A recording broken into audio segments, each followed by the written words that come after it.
I texted my daughter-in-law asking about our Christmas plans. Her reply came from Hawaii. Oops, we forgot about you. We're here with your son and your husband. Just the real family, you know. She thought I was just a lonely old woman they could leave behind. She didn't know that I owned everything they had. She didn't know that their luxurious vacation, their comfortable home, and their entire lifestyle were funded by my money.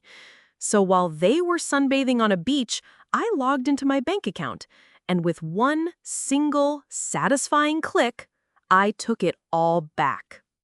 Before we get into the details of how I turned their world upside down, I'd love to know where you're all watching from. Drop your city or country in the comments and let me know what time it is where you are. It's amazing to see how far these stories travel. Now, let me take you back to that quiet, cold morning when my life changed forever. It was December 27th, 2 days after a Christmas that had been the quietest of my entire life. I was sitting in my kitchen in our suburban Chicago home, the one I'd lived in for over 40 years, nursing a cup of coffee that had long gone cold. The house was still, wrapped in the heavy silence that only an empty home can have after a holiday. Snow blanketed the backyard, covering the patio furniture we wouldn't use for another 5 months. It was beautiful, but it felt lonely. I'd spent Christmas Day alone, telling myself there must have been some kind of miscommunication, a crossed wire in our family's holiday planning. It was easier to believe that than to face the creeping dread in the pit of my stomach. My husband of 43 years, Richard, had been unusually distant for weeks. When I had asked about Christmas, he'd mumbled something about a last-minute, unavoidable business trip. "It's a huge deal, Carol," he'd said, avoiding my eyes. "They need me on site all week. I'll make it up to you, I promise." He'd packed a bag filled with his best suits and left the Monday before Christmas, kissing me goodbye like it was any other work trip. I believed him. Why wouldn't I? After 4 decades of marriage, trust was supposed to be the bedrock of our relationship. My son, Kevin, had been just as evasive. When I called him to ask about their plans, he'd sounded rushed. "Things are still in the air, Mom," he'd said. "Jessica is trying to juggle a few things. We'll let you know." Jessica, my daughter-in-law. Our relationship had always been polite. We existed in the same family, attended the same holidays, but there was a cool distance between us that I could never quite bridge. She was ambitious and sharp, and sometimes she looked at me with an expression I couldn't decipher, a mix of pity and impatience. So I waited. Christmas Eve came and went with only a brief text from Richard saying, "The meetings were intense." Christmas Day was silent. No call from my husband, no call from my son. I'd called my sister, Susan, in Florida, and lied through my teeth. "Oh, Richard's just resting," I'd said when she asked for him. "And Kevin and Jessica are with her family this year. It's just a quiet one for us." The lie tasted like ash in my mouth. Now, sitting in the stark morning light, the excuses felt thin and pathetic. The silence was no longer just quiet. It was a screaming void. I couldn't stand it another minute. I picked up my phone, my fingers feeling clumsy and slow. I had to know. I had to break this awful, suffocating silence. I opened my messages and found my daughter-in-law's name. I kept the text simple, friendly even, pushing down the tremor of fear in my gut. "Hi, Jessica. Hope you all had a wonderful Christmas. Just wondering about our plans for New Year's. Should I prepare anything?" I hit send, my heart pounding against my ribs. I was just a mother and a wife checking in on her family. What could possibly be wrong with that? The reply came back almost instantly. As I read the words, my coffee cup started to shake in my hands. My world was about to shatter. The 3 little dots appeared and disappeared. Then the message loaded, my breath caught in my throat. "Oops, we forgot to tell you. We went to Hawaii. Just me, Kevin, and your husband. The real family, you know." I read it once, twice, a third time. The words didn't make sense. They swam before my eyes, mocking me from the bright screen of my phone. Hawaii? my husband, my son, the real family. It was a physical blow. Each word was a punch to the gut, knocking the air from my lungs. My husband of 43 years, the man I had built a life with, was in Hawaii with our son and our daughter-in-law. And I was not, because I wasn't part of the real family. The phone slipped from my trembling fingers and clattered onto the kitchen table. I pressed my palms flat against the cool wood, trying to ground myself, trying to convince myself this was a cruel joke, a nightmare I would soon wake from. But it wasn't a dream. As the initial shock began to recede, it was replaced by a flood of memories, moments from the past few months that suddenly clicked into place with horrifying clarity. Richard's sudden business trip, Kevin's vague, evasive answers, and Jessica. I remembered her at Thanksgiving dinner just a month ago. She had this smug, satisfied smirk on her face as she talked about the importance of prioritizing what truly matters. At the time, I thought it was just her usual corporate jargon. Now I understood. She was talking about me. After dinner that night, I'd been in the kitchen cleaning up, and I'd heard them in the living room, their voices low and conspiratorial. Richard usually helped me with the dishes. It was our little tradition, a time for us to catch up. But when I called him in, Jessica's voice had cut through the air. "Let him relax, Carol. He's had such a stressful year." The conversation had stopped the second I walked back into the room with a tray of coffee. They had all looked up, their faces a little too innocent. "Just talking about the weather," Richard had said with a forced smile. The weather. In November. My legs felt unsteady as I pushed myself up from the table and walked toward Richard's home office. The room was usually a mess of papers and files, but his desk was unnervingly neat. His calendar on the wall was blank for Christmas week, but as I looked closer, I could see the faint eraser marks, the ghosts of words that had been scrubbed away. My heart pounded. I scanned the room, my eyes landing on the small trash can by his desk. My hand shook as I reached inside and pulled out a crumpled piece of paper. It was a receipt. A confirmation for 3 round-trip airline tickets from Chicago to Honolulu. The departure date was December 22nd. 3 passengers, Richard, Kevin, and Jessica. The reality crashed over me like a tidal wave. This wasn't a mistake. This wasn't a miscommunication. This was a deliberate, calculated act of cruelty. They had planned this for weeks, maybe months. They had lied to me, deceived me, and left me to spend Christmas utterly alone while they celebrated in paradise. But as I stood there, staring at the proof of their betrayal, I saw another crumpled receipt in the trash. This one was different. It wasn't for a flight, and what I saw on it made my blood run cold. The second receipt was from a high-end department store downtown. It was dated just 3 weeks ago. The item listed was a Celeste leather tote. The price made me gasp. $3,000. I remembered that bag. Jessica had paraded it around at a family dinner shortly after Thanksgiving, a gleaming trophy on her arm. I'd commented on how beautiful it was, and she'd given me a strange, pitying smile. "Oh, Carol, don't you remember?" she'd cooed, her voice dripping with false concern. "You said you wanted to get me an early Christmas present. You insisted." I'd been confused. I had no memory of that conversation, of offering to buy her a purse that cost more than my first car. But she and Richard had exchanged a look, a quick, knowing glance that made me feel small and foolish. "You've been a bit forgetful lately, dear," Richard had said gently, patting my hand. "It's okay, we understand." I had let it go. I had started to doubt my own mind, wondering if maybe I was becoming forgetful. It was easier than confronting the alternative. Now, holding the receipt, the truth was sickeningly clear.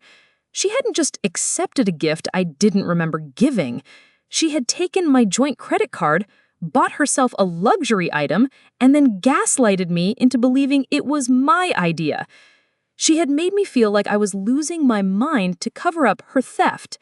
This wasn't just about being excluded from a vacation. This was a systematic campaign. They weren't just pushing me aside, they were trying to erase me, to paint me as an incompetent, confused old woman who couldn't be trusted with her own memories or her own money. The casual cruelty of it all was what hurt the most. The lies, the manipulation, the way they'd let me sit here, worrying and waiting while they were living a life I was unknowingly funding. My phone buzzed on the desk. Another text from Jessica. "Don't be so dramatic about it, Carol. We just needed some quality family time. You understand, right?" Family time. Without me. Apparently, I was no longer family. I was just the bank. A wave of nausea washed over me, but then something else followed. Something cold and hard and clear. Anger. Not the hot, fleeting kind, but a deep, glacial rage that settled in my bones. I looked around Richard's office at the life we had built, the photos of our travels, the books we'd read together, the comfortable leather chair I bought him for his 60th birthday. Had it all been a lie?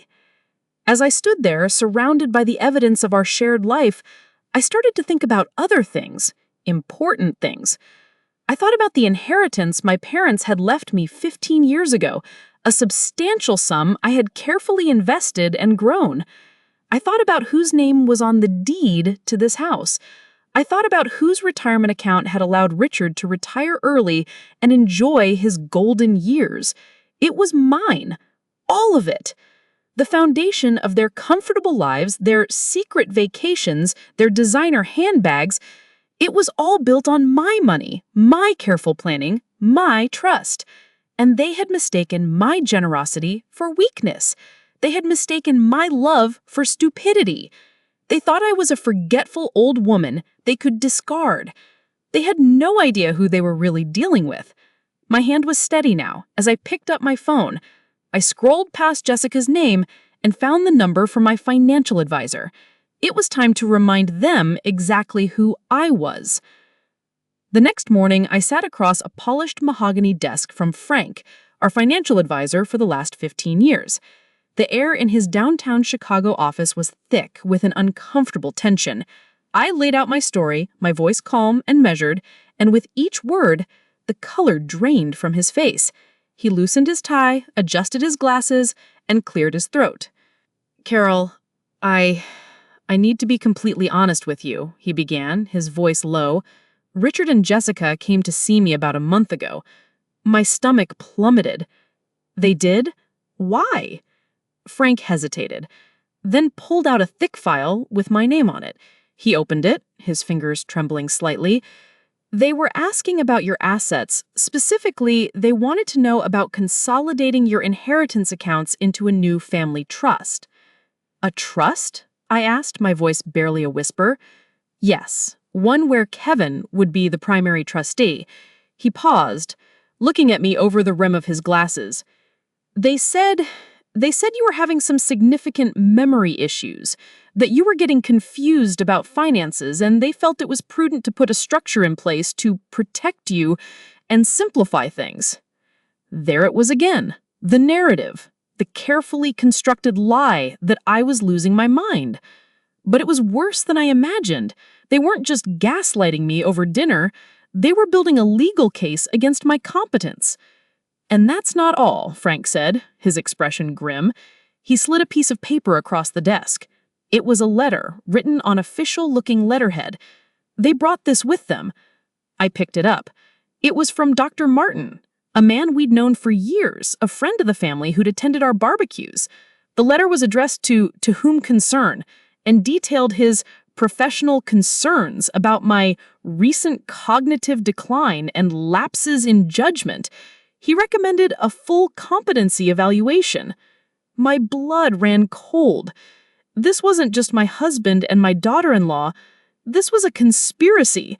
They had enlisted a friend, a doctor, to create false evidence to steal my financial independence.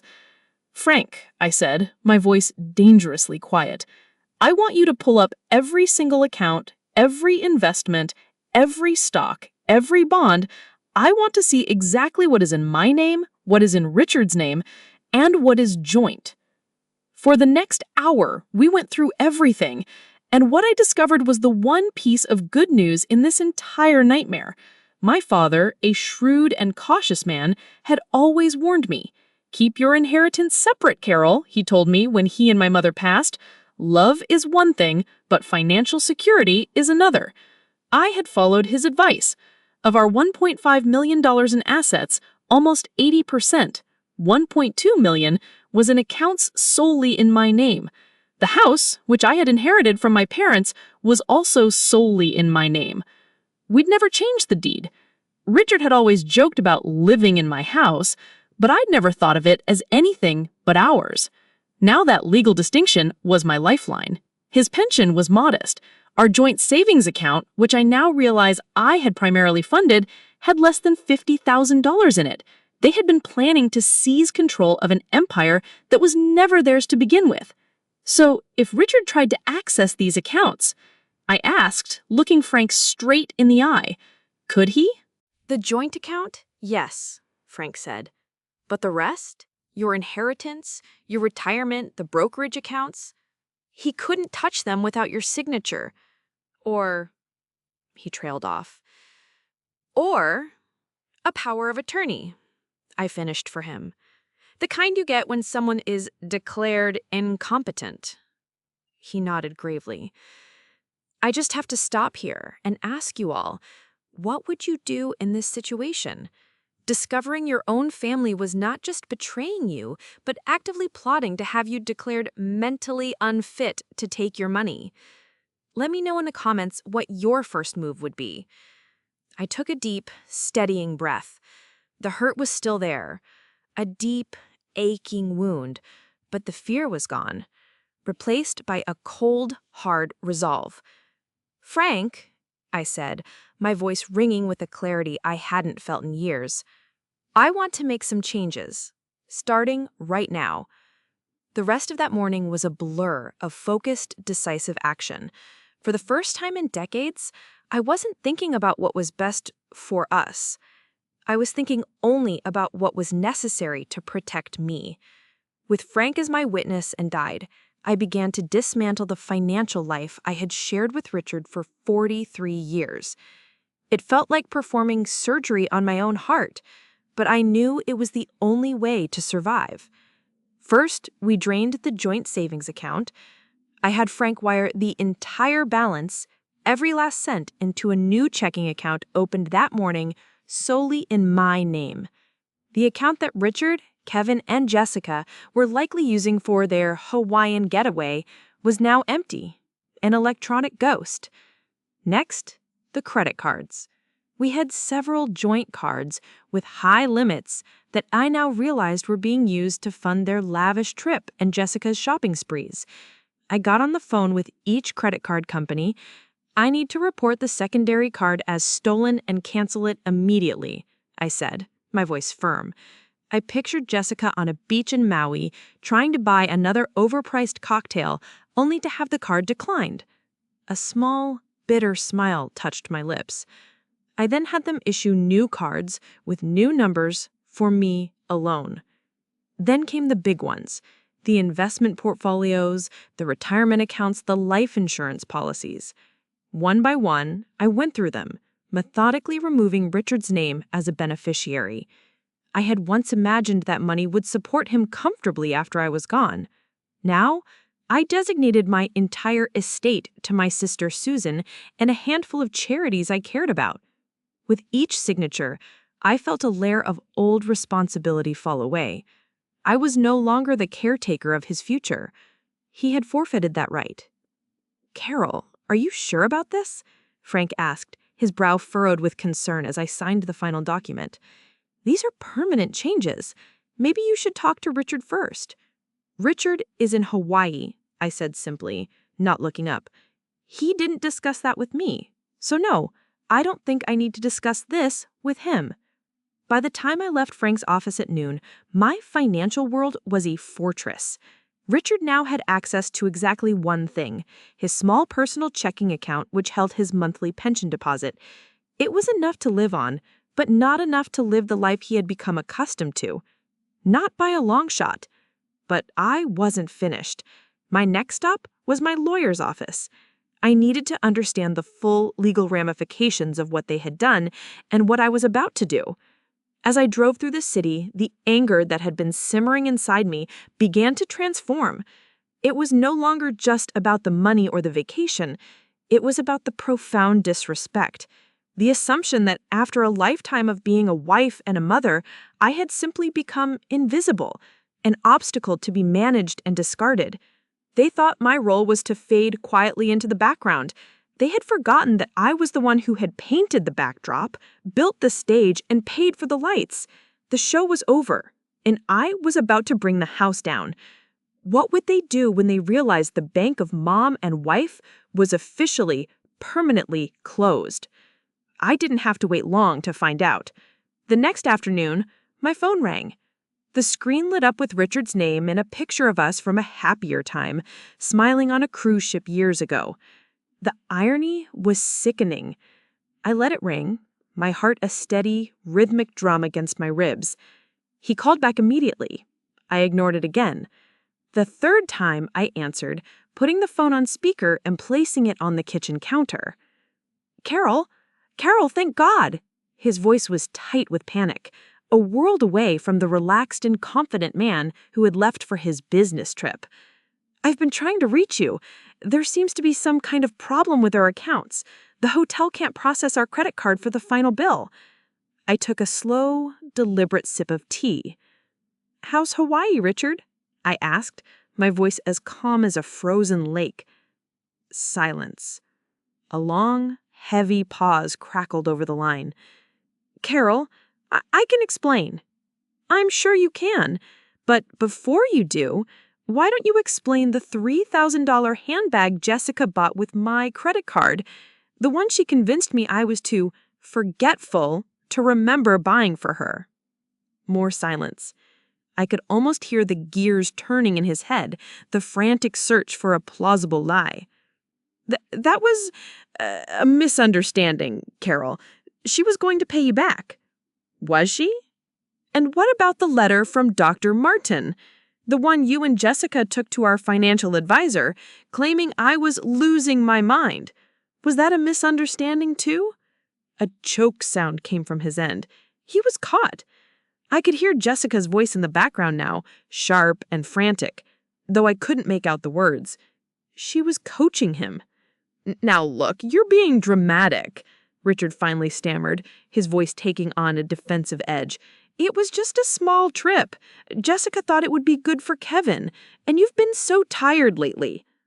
"Tired?" I repeated, the word tasting like poison. "Right, just like I've been forgetful and confused. Funny how all my problems seem to make things easier for you." "Carol, what have you done?" he demanded, his voice rising. "I've taken control of my own finances, Richard. Something I should have done a long time ago." "You can't just cut off access to our money," he yelled. "My money, Richard," I corrected him, my voice dropping to a steely whisper. "As you're about to find out, most of it has always been my money." Jessica's voice became clearer. She was shouting now. "Tell her she can't do this. It's illegal. It's financial abuse." The audacity of it made me laugh. A real, genuine laugh. "Put Jessica on the phone," I said. "Carol, that's not necessary. Put Jessica on the phone, Richard. Now." There was a muffled exchange, and then Jessica's voice, dripping with the fake sweetness I had come to despise, came on the line. "Hi, Carol. I hope you're not too upset about our little trip. It was all so last minute, and we just thought—" "Jessica," I interrupted, my tone leaving no room for argument. "I have spoken to my lawyer. I know about the letter from the doctor. I know about the meeting with Frank. I know about the purse. Your little gaslighting campaign is over." "And here's what's going to happen next," I continued, feeling a surge of power I hadn't felt in years. You are going to find a way to pay for your own hotel bill and your own flight home. Because as of yesterday, every joint account is closed and every credit card with your name on it has been canceled. Welcome to financial independence. I could hear a small, strangled sob. And Jessica, I added, my voice soft but lethal, I suggest you enjoy that $3,000 handbag. It's going to be the last thing you ever get from me. I hung up the phone, the click echoing in the quiet kitchen. The call from paradise was over, and their nightmare was just beginning. After that phone call, I didn't feel triumphant. I felt calm. The storm of emotion that had been raging inside me for days had finally passed, leaving behind a quiet, resolute clarity.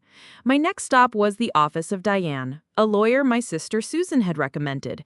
She was known for being sharp, compassionate, and utterly ruthless when necessary. I needed all three. I sat in her comfortable office, overlooking the gray expanse of Lake Michigan, and told her everything. The text message, the lies, the financial discoveries, the letter from Dr. Martin. She listened intently, her expression shifting from sympathy to professional outrage. "Carol, I'm so sorry you've been through this," she said when I finished. "What you're describing isn't just a family dispute. This is a classic case of attempted financial elder abuse, even if it's coming from your own husband and son." Hearing her put a legal name to it, elder abuse, was both chilling and validating. It wasn't just in my head. It was real. It was a crime. "The good news," Diane continued, leaning forward, "is that they were sloppy. And you are smart. Since the vast majority of the assets are your separate property, you hold all the cards here. Everything you've done so far, closing the accounts, canceling the cards, is perfectly within your legal rights." We spent the next hour mapping out a strategy. First, on Diane's advice, I scheduled an independent cognitive evaluation with a top neurologist at Northwestern Memorial Hospital. "We're not just going to defend against their narrative," Diane said, her eyes flashing. "We're going to demolish it. We'll get a certified medical document stating you are 100% competent, which will make their little letter from Dr. Martin look like the malicious fraud it is." Next, we discussed the house. "It's yours. Period," she confirmed. "Since Richard has lived there as your husband, he has residency rights, but those are limited. If you want him out, we can get him out." The thought of asking my husband of 43 years to leave our home was daunting, but the idea of him returning to it as if nothing had happened was unbearable. It was a possibility I now had to consider. Finally, we talked about the D word. Divorce. "It's a big step, Carol," Diane said gently, "but you need to be prepared for it. A man who would plot to have you declared incompetent to steal your money is not a man who is likely to seek a peaceful reconciliation." I knew she was right. The man that I had married was gone, replaced by a stranger who saw me not as a partner, but as a piggy bank. As I left Diane's office, armed with a clear legal plan, I felt a sense of purpose I hadn't had in years. I was no longer just reacting. I was fighting back. But there was one more piece of the puzzle I needed to understand. They targeted my money because they depended on it. I wanted to know just how deep that dependency ran. On the drive home, I pulled over and took out my phone. I had one more call to make. One that would tell me everything I needed to know about the fragile financial house of cards my son and his wife had built. I was calling their mortgage company. Getting information from a mortgage company when you're not on the loan is tricky, but I was a woman on a mission. I knew I had co-signed the initial loan years ago to help them qualify, though they had since refinanced. I used that old information as my way in. "Hello," I said to the customer service representative, my voice sweet and grandmotherly. "I'm calling about the property at 123 Maple Lane. This is Carol, Kevin from Mother. I'm just trying to help him out with the payment and seem to have misplaced the statement. Could you possibly tell me the current amount due?" I'm sorry, ma'am, but due to privacy policies, I can only provide that information to the account holder. I sighed dramatically. Oh dear, I understand completely. It's just that he and his wife are away on a trip, and he asked me to make sure everything was taken care of. He was so worried about being late. Could you at least tell me if the account is current? I would hate for them to get a late fee because of my confusion. There was a pause, the sound of clicking keys. Well, he said, lowering his voice slightly, I can tell you that the account you're referencing is currently 45 days past due. 45 days. The words hit me with the force of a physical blow. They were a month and a half behind their mortgage. They weren't just living comfortably, they were living on the edge, likely using my gifts and the joint credit cards to stay afloat. The trip to Hawaii wasn't just a vacation, it was a desperate, decadent escape from a financial reality that was about to collapse. And they had been counting on my money, my generosity, my ignorance to bail them out when they returned. For a fleeting moment, a pang of maternal concern shot through me. My son was in trouble. But then I remembered Jessica's text, her cruel, dismissive words, the real family. I remembered the letter from the doctor. I remembered the smug look on her face when she showed off the handbag she'd bought with my money. My concern hardened into resolution. This was not my mess to clean up. They had made their choices. They had chosen deception over honesty, greed over family. Now they would have to face the consequences of those choices alone. I thanked the representative and hung up the phone. I sat in my car for a long time, the engine off, watching the world go by. My phone buzzed incessantly with calls and texts from Hawaii. I glanced at the screen. A dozen missed calls from Richard, a string of frantic texts. Carol, please answer. This is a nightmare. Jessica is hysterical. We have no way to pay. We're stranded. I took a deep breath and turned the phone off. Let them be stranded. Let them be hysterical. Let them feel, for the first time, the cold panic of having no safety net. I started the car and drove home. Not to the house that felt like a museum of a dead marriage, but to my house, my fortress. The homecoming was going to be ugly. The confrontation was inevitable. But for the first time, I wasn't afraid. I was ready. They came back 2 days later, not in a comfortable taxi, but in Kevin's slightly beat-up sedan that had been parked at the airport. I was in the kitchen, calmly making a pot of tea, when I heard the key in the front door. The sound was hesitant, uncertain, not the confident entrance of a man returning to his own home. I heard the thud of suitcases dropping in the hallway, followed by hushed, angry whispers. Then, footsteps. Richard appeared in the doorway first. He looked haggard. The Hawaiian tan couldn't hide the dark circles under his eyes or the deep lines of stress etched around his mouth. His expensive vacation clothes were wrinkled, as if he'd slept in them. Behind him, Kevin stood awkwardly, his gaze fixed on the floor, the picture of a guilty child. And then Jessica pushed past them both. Her face was flushed, her eyes narrowed with a fury that burned through her exhaustion. "We need to talk," Richard said, his voice carefully controlled, as if he were managing a hostile business negotiation. I didn't look up from pouring hot water into my mug. "Good morning to you, too," I replied evenly. "How was the rest of your trip? Did you manage to find a flight you could afford?" "Carol, don't play games," he snapped, his composure cracking. "Do you have any idea what you've put us through?" I finally turned, taking a slow sip of my tea, and looked at them. The 3 people who had been laughing on a beach in paradise while I sat here alone on Christmas, now standing in my kitchen as if I owed them an explanation. "Actually, no," I said. "Why don't you tell me?" It was Jessica who stepped forward, her hands clenched into fists at her sides. "You left us stranded. We couldn't pay for anything. The hotel manager threatened to call the police when our cards were declined. We had to borrow money from another guest just to get a meal. We were humiliated." How terrible for you, I said, my voice devoid of sympathy.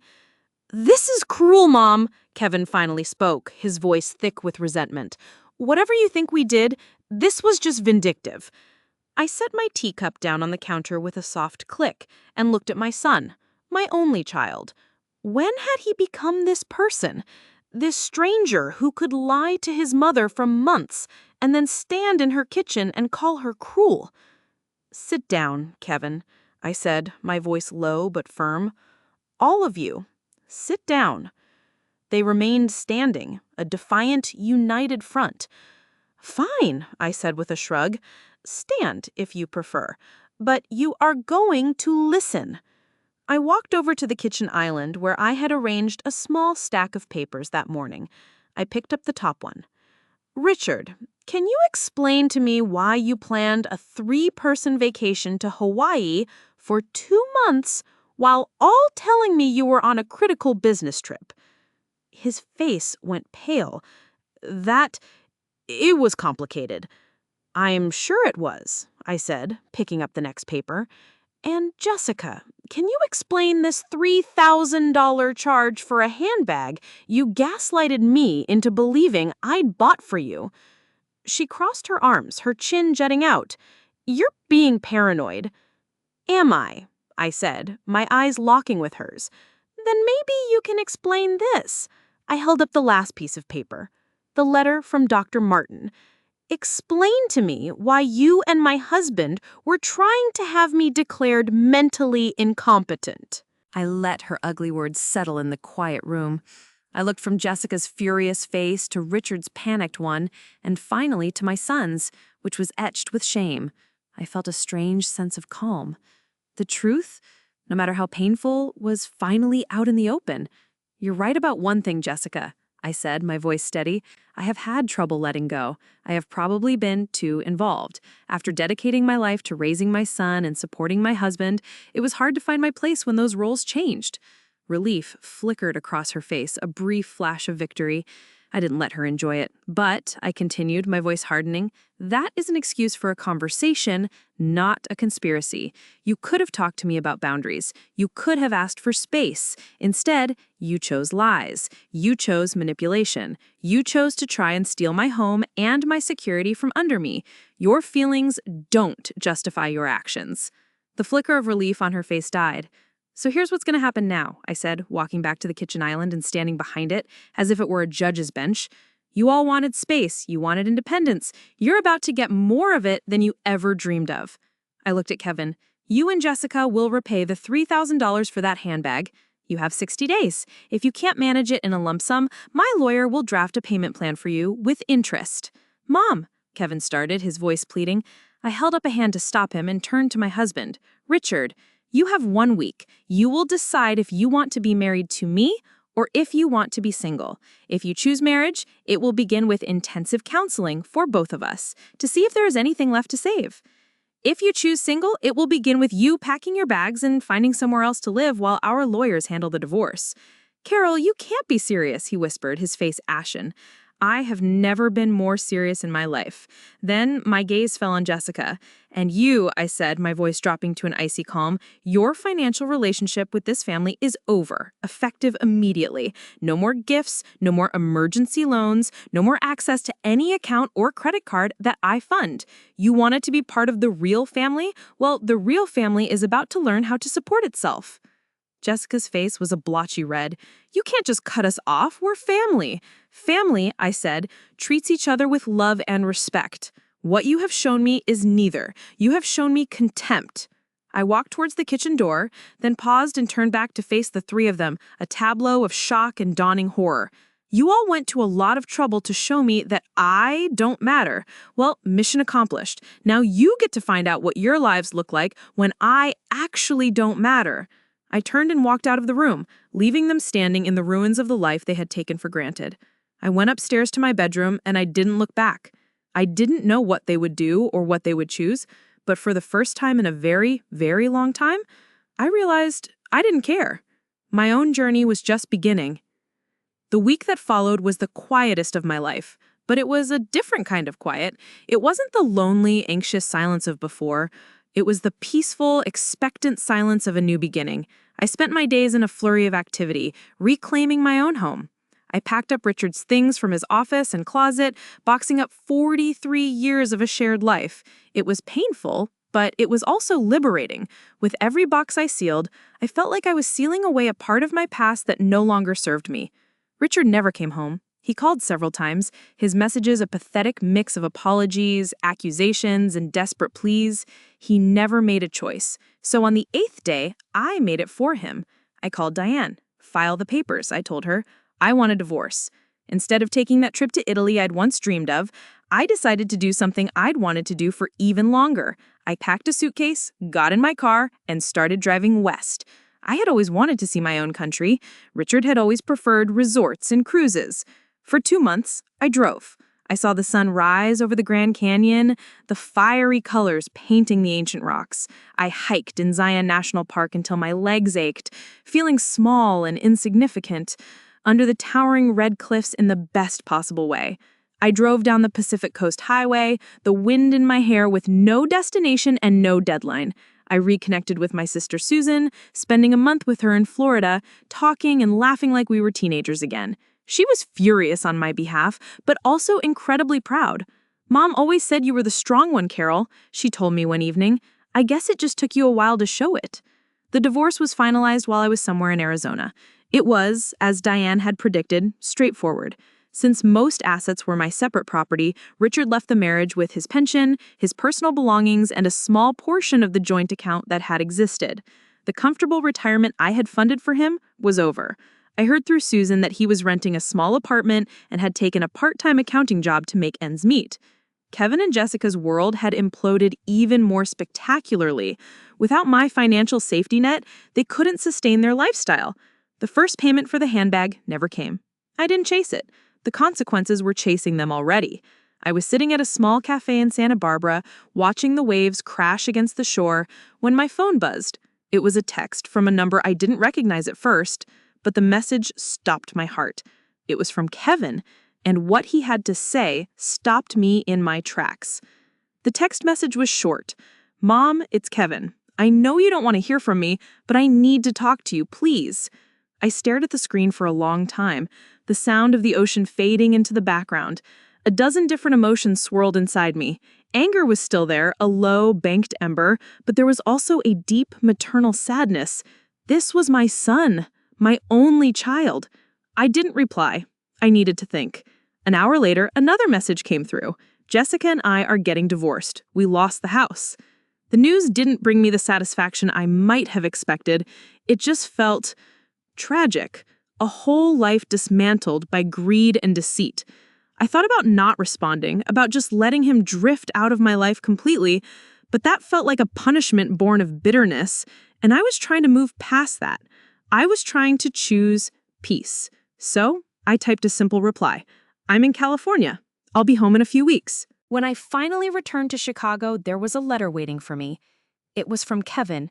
His handwriting was shaky, the words filling several pages. It wasn't a letter of excuses. It was a confession. He wrote about how he'd felt inadequate, how Jessica's ambition and desire for a lavish lifestyle had made him feel like a failure on his teacher's salary. He admitted that he'd gone along with her plan, first out of weakness, then out of a twisted sense of resentment that I had the financial security he craved. He wrote, "I let her convince me that you were the obstacle, Mom, that your involvement in our lives was holding us back. It was easier to believe that than to face my own shortcomings. I was a coward. I let her poison my mind against you because I was too weak to stand up to her and too weak to stand on my own 2 feet. What we did to you was unforgivable. The lying, the gaslighting, the trip. It was cruel and monstrous. I have lost my wife, my home, and my self-respect. But the thing that hurts the most is knowing I lost my mother's trust. I don't know if I can ever earn it back, but I have to try." He didn't ask for money, he didn't ask for help, he just asked if I would be willing to meet him for a cup of coffee. He wanted to apologize in person. I read his letter over and over. The old Carol, the fixer, the peacemaker, would have called him immediately, her heart aching, ready to forgive and forget and make everything okay again. But I wasn't the old Carol anymore. I had learned a hard lesson. Sometimes making things okay for others means making them wrong for yourself. I picked up my phone, my thumb hovering over his name. I typed my reply carefully, knowing that these next words would define our future, whatever it might be. I agreed to meet him the following Saturday at a neutral coffee shop halfway between my house and the small apartment he was now renting. When I walked in, I barely recognized him. He looked tired and thin, the easy confidence he'd always worn, now replaced by a deep-seated humility. The change was more than physical. It was in his eyes. The defensiveness was gone. "Mom," he said, standing up as I approached, "thank you for coming." "Hello, Kevin," I said, sitting down. I didn't offer a hug. It was too soon for that. He looked down at his hands, then back at me. "I meant everything I said in my letter," he began, his voice quiet but steady. "There are no excuses for what I did. I betrayed you. I was a terrible son, and I am so, so sorry." I listened. In the old days, I would have jumped in immediately, saying, "It's okay, honey, let's just move on." I would have smoothed over his discomfort to ease my own. Now, I just let his words hang in the air. I let him sit with the weight of them. It was his weight to carry, not mine to lift. "I appreciate the apology, Kevin, and I believe it's sincere. But I need you to understand something. I'm not the same person I was 6 months ago." "I know," he said. "You seem different." "I am different," I have said. "I've learned to be happy on my own. I've learned that my peace of mind is the most valuable thing I own. And while I would like to have a relationship with my son, I don't need one. Not if it's going to cost me my peace." He nodded, his eyes welling up. "And I understand," he said. "So what does that mean for us?" "It means that if we are to have a relationship, it will be a new one, with new rules. It has to be built on honesty. Absolute, brutal honesty, even when it's difficult. It has to be built on respect, not just for me as your mother, but for me as a person. And it has to be built on your actions, not just your words." "What do you want me to do?" he asked, his voice earnest. "For starters, I need you to take full responsibility. Stop blaming Jessica for everything. She may have been the driver, but you handed her the keys. You chose to lie. You chose to go to Hawaii. Those were your decisions." He swallowed hard. "You're right," he whispered. "They were my decisions, and I was wrong." It was the first time he'd said it so plainly, without any deflection. "Thank you for saying that, Mum. From now on, our relationship won't be the center of my world. My life is my own now. I'm going to pursue my own interests, maintain my own friendships, and make my own decisions. If you want to be part of that life, you are welcome, but you won't be the main event. You will be a cherished guest." He simply replied, "I understand, Mum. I'll earn it." Only time will tell if he means it. But as I prepare to live the next chapter of my life, I know one thing for sure. I am the main character in my story now, and the plot is finally getting good. It's been a year since that fateful text message. My house, once a quiet monument to a life lived for others, is now a vibrant reflection of me. I rearranged all the furniture. I painted the living room a cheerful shade of yellow that Richard would have hated. I planted a garden full of wildflowers instead of his perfectly manicured rose bushes. It is my sanctuary. David and I are slowly, carefully rebuilding. We have coffee every other Saturday. The conversations are sometimes awkward, but they are always honest.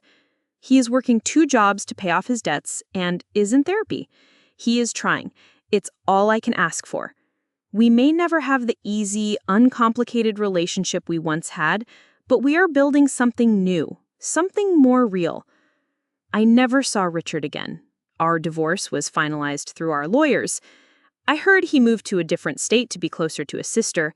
I hold no ill will towards him anymore, only a profound sense of pity for a man who threw away a lifetime of love for a fleeting illusion of power.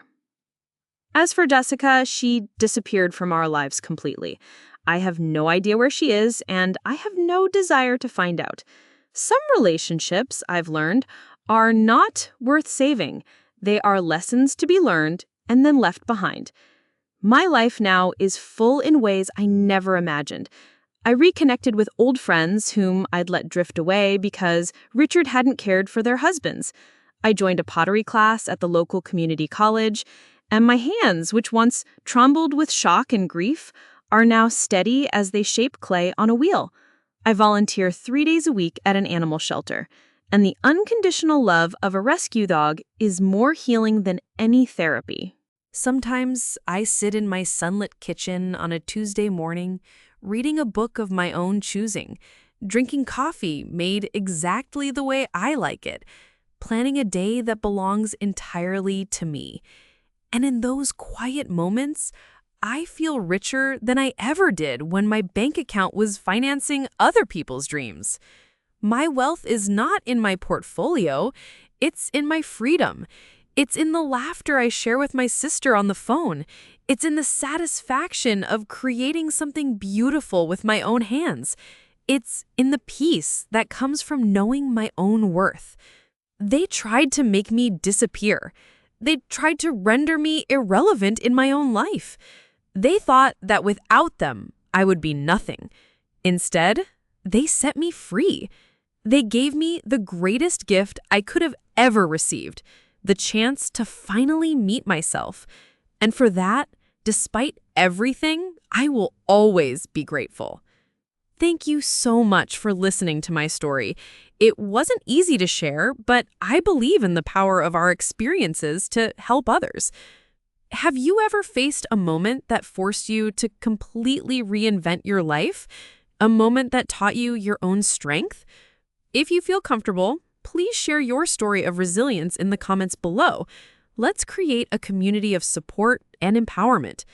Don't forget to like this video if my story resonated with you, and subscribe for more stories of life, loss, and the incredible power of the human spirit.